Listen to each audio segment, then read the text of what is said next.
নমস্কার বন্ধুরা, আজকে আমি আবার চলে এসেছি একটি নতুন লাভ রিডিং নিয়ে।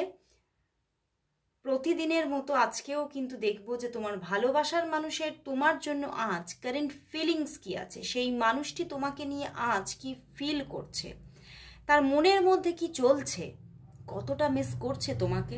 চলো দেখে নি। আর বলবো অবশ্যই সেই মানুষটির মুখটি মনে করে, তার ছবি মনে রেখে, চোখে রেখে রিডিংটি দেখতে থাকো। আর আমার এই রিডিং কিন্তু একদম একটা জেনারেল প্রেডিকশন, কালেকটিভ রিডিং তো, আর টাইমলেসও। তো যখন যে মুহূর্তেই বা যে পরিস্থিতিতেই তুমি থাকো না কেন, তুমি কন্ট্যাক্টেও থাকতে পারো, নো কন্ট্যাক্টেও থাকতে পারো, কিন্তু এই রিডিং যদি তোমার কাছে আসে বা তুমি যদি আজকে রিডিংটি দেখতে স্টার্ট করো, তাহলে জানবে যে অবশ্যই তোমার সঙ্গে এই রিডিং 50-60% অবশ্যই রেজোনেট করবে। বাট তার আগে অবশ্যই বলবো, এনার্জি এক্সচেঞ্জের জন্য অবশ্যই সাবস্ক্রাইব করে নাও চ্যানেলটিকে অ্যান্ড ফলো করে দাও পেজটিকে। তো চলো শুরু করছি রিডিং। আর বলবো যে জেনারেলি রিডিংটা দেখতে থাকো, কারণ এটি একটি জেনারেল প্রেডিকশন। সবার সঙ্গে কিন্তু সবটা ম্যাচ কখনোই করবে না, তার জন্য কিন্তু অবশ্যই তোমাকে পার্সোনাল প্রেডিকশন বুকিং করতে হবে। তো চলো বন্ধুরা দেখে নিই তোমার ভালোবাসার মানুষ তোমাকে নিয়ে এই মুহূর্তে কি ফিল করছে, তার মনের মধ্যে তোমাকে নিয়ে কি চলছে, তার মনের মধ্যে তোমাকে নিয়ে কি চলছে, কি চলছে। Queen of cups, justice, the emperor and the 6 of cups. বন্ধুরা, উনি তো তোমাকে লিটারালি চাইছেন, তোমার সঙ্গে রিলেশনশিপটা উনি চাইছেন, বাট 5 অফ সোর্স এই একই এনার্জি কালকেও এসেছিল, মানে উনি এই এনার্জি থেকে সরছেন না, ঠিক আছে? এই একই এনার্জি কালকেও এসেছে, তো এই এনার্জি থেকে উনি এখনো কিন্তু কিছুতেই সরছেন না। উনি কিন্তু ভীষণ তোমাকে, কোথাও তোমার জন্য কিন্তু একটা পিওর লাভ ওনার মনের মধ্যে বাসা বেঁধেছে, উনি সেই জায়গা থেকে কিছুতেই সরে যেতে পারছে না। দেখো 6 অফ কাপস, উনি তোমাকে ফিরে পেতে চাইছে, তোমরা নো কন্ট্যাক্টে আছো। 5 অফ সোর্স, তোমাদের মধ্যে সম্পর্কটা হয়তো একদমই শেষ হয়ে গেছে বা গিয়েছিল, এবং তোমাদের মধ্যে প্রচুর মানে কি বলবো কনফ্লিক্ট, তোমাদের মধ্যে প্রচুর মানে মানে কি বলবো ভুল বোঝাবুঝি, একটা মানে ডিস্টারবেন্স এসে গেছে এতটা সম্পর্কের মধ্যে, যে তোমরা কিন্তু কোথাও সাবকনসিয়াস মাইন্ডে তোমার ভালোবাসার মানুষ তোমাকে চাইছে, কিন্তু সামনে হয়তো সেটা প্রকাশ করতে পারছে না, কারণ ওই যে উনি কোথাও ভাবছেন যে তুমি হয়তো তাকে চাও না। তো সেই জন্যে উনিও কিন্তু সেইভাবে কোনো একেবারে যে পদক্ষেপ নিচ্ছেন তা নয়, কিন্তু মনের মধ্যে তোমার জন্য অজস্র ভালোবাসা, মনের মধ্যে তোমার জন্য এতটা ডিপ ফিলিংস রেখে উনি কিন্তু নিজেকে একদম ভীষণভাবে প্র্যাকটিক্যাল একটা, মানে ভীষণ কি বলবো একদম রুড একটা পার্সন, যে খুব মানে বুঝে শুনে স্টেপ নেয়, এই রকম একটা না নিজের অ্যাটিটিউডকে ক্রিয়েট করে রেখেছে।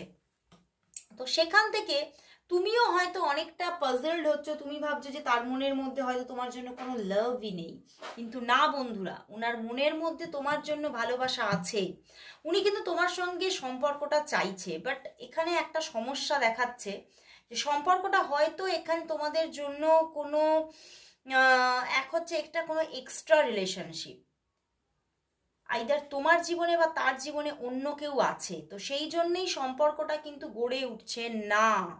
কিন্তু উনি কিন্তু মানে চাইছেন সম্পর্কটা, যতই এক্সট্রা রিলেশনশিপ হোক না কেন, যতই সম্পর্কটার মধ্যে প্রবলেম থাকুক না কেন, উনি কিন্তু সম্পর্কটা চাইছেন, উনি জাস্টিস চাইছেন। উনি ভাবছেন যে এই সম্পর্কটা যদি না পাই, তাহলে হয়তো জীবনে অনেকটাই না পাওয়া হয়ে রয়ে যাবে, অনেক কিছু না পাওয়া হয়ে রয়ে যাবে, ওনার জীবনের শান্তি কোথাও বিঘ্নিত হবে, উনি এটাই ভাবছেন। কিন্তু উনি তোমাকে কিভাবে পাবেন সেই যে ওয়েটা উনি খুঁজে পাচ্ছেন না, এটাই হচ্ছে মুশকিল। কিন্তু উনি তোমাকে ভীষণভাবে কোথাও মেন্টালি ভীষণভাবে মিস করছে এই মুহূর্তে, এবং হতে পারে যে এই মানুষটির সঙ্গে তোমার এমন একটা মানে সম্পর্ক, যে এত তোমরা একটা সময় মানে পুরো একদম মানে দু রকমের একটা সম্পর্ক তোমাদের মধ্যে ছিল, একটা পিওর লাভ ছিল এখানে, এবং এই মানুষটি তোমার পারফেক্ট ফ্রেন্ডও ছিল। তো সেই দুটি জায়গা থেকে তোমার মানুষটিও কিন্তু তোমাকে ভীষণভাবে খুঁজছেন, তার মন তোমাকে খুঁজে বেড়াচ্ছে। উনি ভাবছেন কোথাও তোমাকে না পেলে হয়তো মানে জীবনে এই না পাওয়াটা তার জীবনের অনেক ক্ষেত্রে কিন্তু তাকে অনেকটা মানে হেরে যাওয়ার দিকে ঠেলে দেবে। তো সেই জন্যেই কিন্তু উনি বারবার করে মানে ওনার কর্মযুদ্ধে বা ওনার জীবনের অন্যান্য যুদ্ধে জিতে যাওয়ার জন্য তোমার সঙ্গে রিলেশনশিপটাও উনি ভাবছেন আমার বিশেষ করে দরকার, কারণ কোথাও তুমি একটা মানসিক পিসের জায়গা। তো সেই জন্যেই উনি কিন্তু মানে উনি কোথাও এখানে কিন্তু তোমাকে কিন্তু উনি ভীষণ আজকে প্রায়োরিটিও দিচ্ছেন। উনি এটাই দেখছেন যে জীবনে হয়তো তোমাকে যদি আমি মানে এর আগে আরো বেশি করে প্রায়োরিটি দিতাম তাহলে হয়তো এই জায়গাটা, এই প্রবলেমটা হয়তো আসতো না। কিন্তু এই প্রবলেম থেকে উনি বেরোতে চাইছেন। উনি 3 অফ কাপস, উনি কিন্তু তোমার সঙ্গে সম্পর্কটা চাইছেন, উনি একটা রিইউনিয়ন চাইছেন। পিছনে তোমাদের মধ্যে যাই সম্পর্কে ডিস্টারবেন্স আসুক না কেন, যাই ভুল বোঝাবুঝি হোক না কেন, উনি চাইছেন সবটা মিটে যাক। এবং উনি কিন্তু কোথাও মন থেকে প্রেও করছেন, উনি ম্যানিফেস্ট করছেন তোমাকে, বারবার করে তোমাকে ম্যানিফেস্ট করছে, এবং উনি বারবার করে ঈশ্বরের কাছে কিন্তু সেই পথটাকে খুঁজে বেড়াচ্ছেন যে হে বিশ্ববিধাতা তুমি আমায় পথ দেখাও। উনি কিন্তু পথ দেখাতে বলছেন বারবার করে, কিন্তু উনি দেখছেন যে এখনো পর্যন্ত হয়তো তোমাদের মধ্যে সেই জায়গাটা ক্রিয়েট হচ্ছে না, তুমি এখনো তার কাছাকাছি আসছো না, বা সেও কিন্তু কোনো একটা পাঁচিল আছে তোমাদের মাঝখানে, সেই পাঁচিলটা পার করে উনি তোমার কাছে আসতে পারছে না। বাট উনি তো তোমাকে চাইছেন। তো চলো বন্ধুরা, তাহলে দেখে নেব যে এই যে তোমাদের মধ্যে এখনো একটা ডিস্টারবেন্স, নো কন্ট্যাক্ট সিচুয়েশন হয়তো হতে পারে, মানে 5 দিন তোমাদের মধ্যে অফ সিচুয়েশন থাকতে পারে, বা 5 মানে আওয়ার্স তোমাদের মধ্যে কথাবার্তা বন্ধ থাকতে পারে, বা 5 মাস, কারোর জন্য 2 থেকে 3 বছর পর্যন্ত সম্পর্ক অফ আছে এখানে, আমার কিন্তু এরকম ভাইবস আছে। বাট উনি কিন্তু তোমাকে চাইছেন। তো চলো দেখে নি যে উনি কি তোমাকে মানে নিজের মনের কথা তোমার কাছে মানে নিজে থেকে এসে এক্সপ্রেস করতে পারবেন। উনি কি তোমার কাছে নিজের মনের কথা কি এক্সপ্রেস করতে পারবেন? উনি কি তোমার কাছে নিজের মনের কথা এক্সপ্রেস করতে পারবেন? উনি কি নিজের মনের কথা তোমার কাছে এক্সপ্রেস করতে পারবেন, বলতে পারবেন? কবে পারবেন দেখে নি।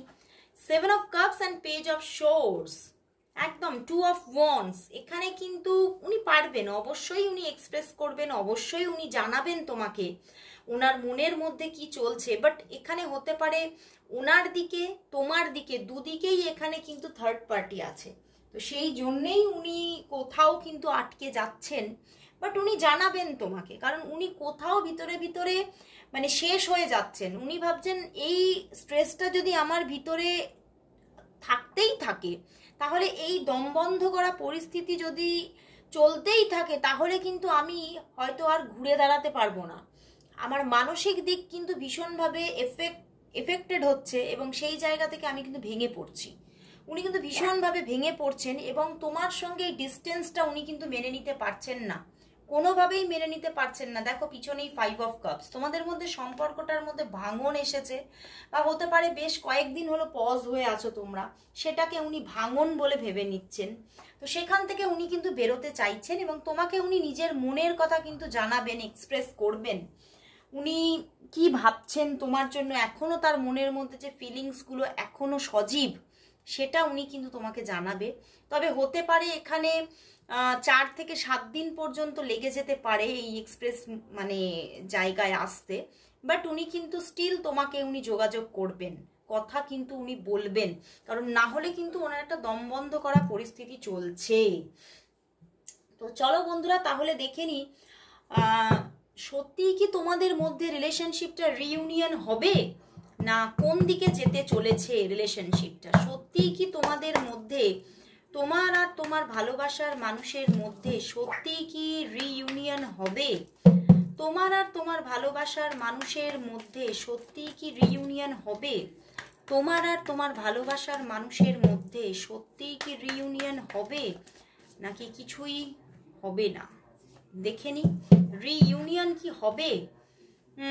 দেখো এখানে থার্ড পার্টি কিন্তু ভীষণ স্ট্রং, বাট হ্যাঁ এখানে একটা ফ্রেন্ডশিপ হবে। এখানে থার্ড পার্টি জোন ভীষণ একদম স্ট্রং হয়ে আছে, সেই জন্যেই কিন্তু কোথাও যে রিলেশনশিপ ক্রিয়েট হওয়াটা বা রিইউনিয়ন হওয়ার জায়গাটাতে প্রবলেম আছে, বাট এখানে একটা ফ্রেন্ডশিপ গ্রো করবে। এখানে একটা আবারও নতুন করে ফ্রেন্ডশিপ গ্রো করার আমি জায়গা দেখছি, এবং কোথাও উনি কিন্তু তোমাকে এটাও মানে জানাবে যে আমি রিলেশনশিপটা কন্টিনিউ করতে পারছি না, বাট হ্যাঁ আমাদের মধ্যে একটা ফ্রেন্ডশিপ তো থাকতেই পারে। তো তোমার সঙ্গে কিন্তু একটা ফ্রেন্ডশিপে উনি আবারও আসতে চাইবেন, যোগাযোগটা কিন্তু আবারও কন্টিনিউ হবে, বাট উইথ থার্ড পার্টি। এখানে থার্ড পার্টি জোনটা কিন্তু পুরোপুরি রিলিজ কিন্তু এক্ষুনি হচ্ছে না, এটা কিন্তু চলতে থাকবে। তো তোমাদের মধ্যে কোথাও আমি রিইউনিয়ন দেখছি না, বাট একটা ফ্রেন্ডশিপ সার্কেল ক্রিয়েট হতে চলেছে। তো চলো বন্ধুরা, আজকে রিডিংটা একটু শর্টে করব, অনেক দেরি করে ফেলেছি। তো চলো দেখে নি তোমাদের সম্পর্কের জন্য আজ তাহলে ইউনিভার্স মেসেজ কি আছে। চলো দেখবো, এঞ্জেল কার্ড থেকে দেখবো যে এই সম্পর্কের জন্য আজ ইউনিভার্স মেসেজ কি। এই সম্পর্কের জন্য তাহলে আজ দেখে নেব ইউনিভার্স মেসেজ কি আছে। এই সম্পর্কের জন্য আজ দেখে নেব ইউনিভার্স মেসেজ কি আছে। এই সম্পর্কের জন্য আজ ইউনিভার্স মেসেজ কি, ইউনিভার্স মেসেজ কি আছে। ওরে বাবা, 6 অফ কাপস আবারও এসে গেছে, পেজ অফ সোর্স। সম্পর্কের মধ্যে আবারও কিন্তু একটা স্টার্টিং আসছেই আসছে, কিন্তু তোমার তুমি যে এই সম্পর্কটা যে চাইছো এই জায়গা থেকে সরলে হবে না। হ্যাঁ হতে পারে সময় লাগতে পারে, কিন্তু তুমি যদি এই জায়গাটা থেকে সরে আসো, তুমি যদি এই ওয়েটিং জায়গাটা থেকে সরে আসো, তাহলে কিন্তু মুশকিল। তোমাকে কিন্তু এই ওয়েটিং পজিশনে থাকতে বলছে এবং নিজের বিশ্বাসের ওপরে বিশ্বাস রাখতে বলছে, তাহলেই কিন্তু এই সম্পর্কটা তোমার জীবনে ফিরছে। কোথাও ইউনিভার্স কিন্তু তোমার জীবনে আবারও এই সম্পর্কটা ফিরিয়ে দিচ্ছে। এঞ্জেল জাটকিয়েল কিন্তু তোমার কাছে আবারও সম্পর্কটাকে নিয়ে আসছে, নতুনভাবে মিষ্টতা ক্রিয়েট হচ্ছে সম্পর্কের মধ্যে, রিলেশনশিপটা আবারও গ্রো করছে। খুব তাড়াতাড়ি এই সম্পর্কে আবারও একটা বিগিনিং পিরিয়ড তুমি কিন্তু দেখতে চলেছো। তো খুব ভালো লাগলো বন্ধুরা, অবশ্যই বলবো সবাই thank you God, thank you universe and thank you angel Zadkiel, সবাই টাইপ করো। তো আজকে এখানেই শেষ করছি রিডিং, কারণ আজকে প্রচুর লেট করে ফেলেছি। আবারও চলে আসবো কাল ঠিক এই সময়, ততক্ষণের জন্য সবাইকে গুড বাই।